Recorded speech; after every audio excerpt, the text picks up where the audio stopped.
Welcome to Samba Samba. Enjoy the video. In this video, I will explain how to play Kero. This exciting two-player game plunges you into a post-apocalyptic desert where two rival clans vie for survival. Your primary goal is to skillfully manage your limited kerosene, gather vital resources, and strategically claim new territories. The game combines real-time dice rolling with resource management and area control, offering a unique and engaging experience. You'll need to be both fast and smart to outwit your opponent and lead your clan to victory. Setting up Kero is straightforward. First, position the game board centrally.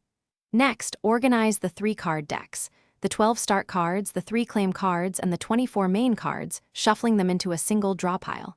Place the 5 white dice, 3 colored special dice, and all resource tokens nearby.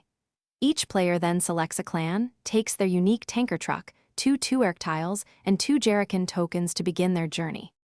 On your turn, you first decide whether to refuel your tanker truck by spending 1 Jerrican, which your opponent helps you with. Then, you flip your tanker to start its sand timer and roll 5 white dice as quickly as possible.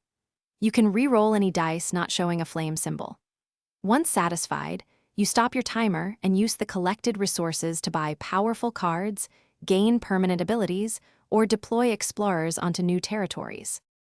Kero is played over 3 rounds, each concluding when a special claim card is revealed from the deck.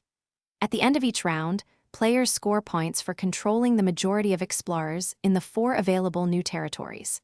Throughout the game, you also accumulate victory points from the cards you acquire and the permanent abilities you develop. After the 3rd claim card is resolved, the game ends, and the player with the highest total score is declared the winner. Thanks for watching. Consider subscribing if we helped you.